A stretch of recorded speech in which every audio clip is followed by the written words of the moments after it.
par SBT Civil.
En France, nous vivons quotidiennement au milieu de risques et de menaces multiples.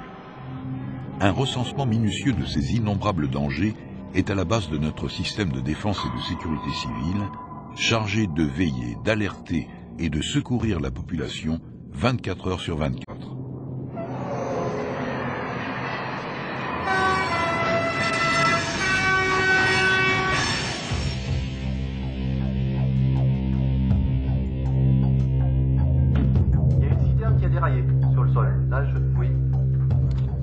Un drame vient de se produire.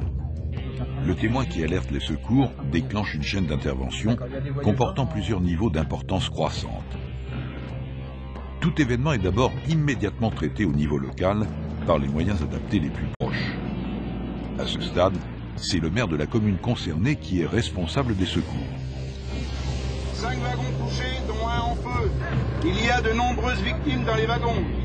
Messieurs, nous déclenchons le plan Interfère pour une violente collision entre un... Lorsque l'ampleur du sinistre déborde le cadre d'une intervention locale, c'est le préfet du département qui dirige les opérations.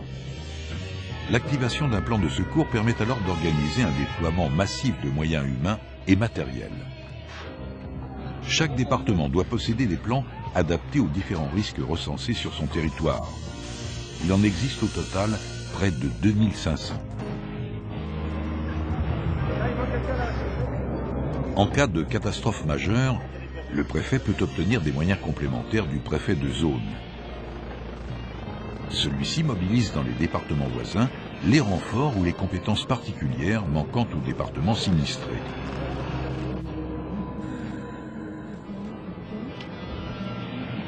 Il faut contacter l'officier de permanence des Formisques et lui demander la mise en préalerte du DIT. Je pense qu'on va avoir à le déclencher. Si le niveau zonal demeure insuffisant pour répondre à l'urgence de la situation, le ministère de l'Intérieur peut déployer en quelques heures des moyens spécialisés d'envergure nationale.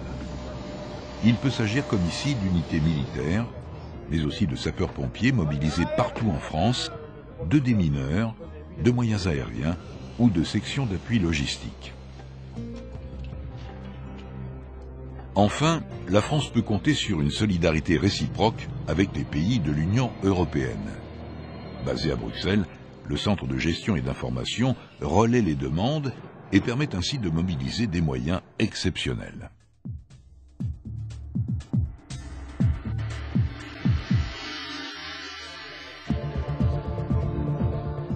La direction de la Défense et de la Sécurité civile assure la cohésion du dispositif au niveau national.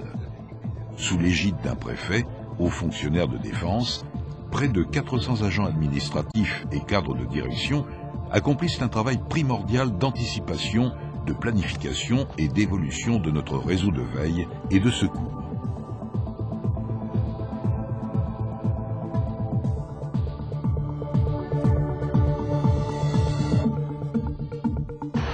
plus près de la population et de ses multiples détresses, nos 250 000 sapeurs-pompiers effectuent en moyenne 10 000 interventions quotidiennes, soit une toutes les 8 secondes. Pour accomplir efficacement ces missions à risque tout en préservant leur propre sécurité, les sapeurs-pompiers suivent des formations de haut niveau et pratiquent un entraînement permanent. Tiens. Ok.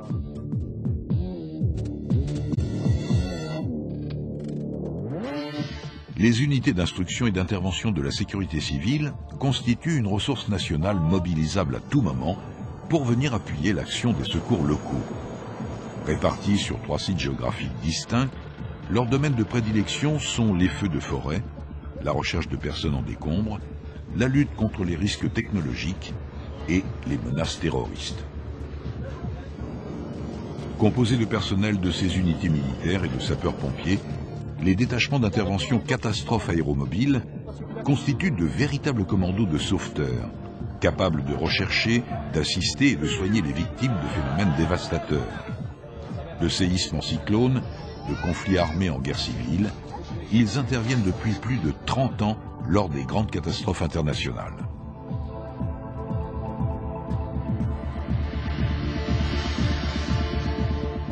Élément incontournable de la lutte contre les feux de forêt, 23 avions bombardiers d'eau, appuyés par 3 bimoteurs de reconnaissance, effectuent près de 20 000 largages chaque année, avec une moyenne de 180 largages quotidiens pendant les 3 mois d'été.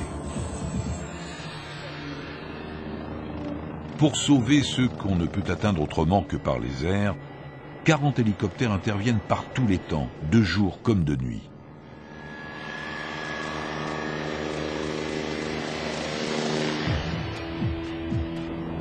Ces engins qu'on appelle Dragons volent au secours de 10 000 personnes chaque année.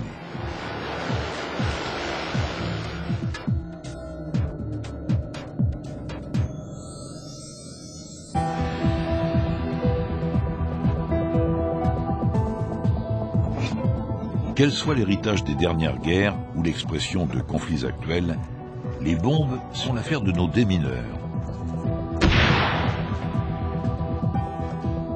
Basés en métropole, en Guadeloupe et en Guyane, ils effectuent sur ces menaces enfouies 15 000 interventions par an.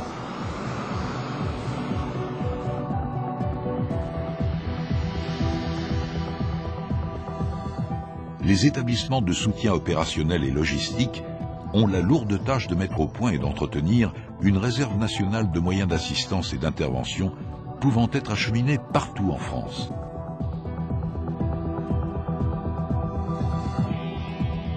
Le monde de la défense et de la sécurité civile s'appuie également sur une coopération de tous les instants avec les différents ministères et les grands opérateurs de réseau. Grâce au dévouement sans faille des associations bénévoles, au développement des réserves communales et à l'enseignement des plus jeunes, c'est toute la population qui, aujourd'hui, est invitée à s'engager dans une démarche responsable et solidaire au cœur des risques.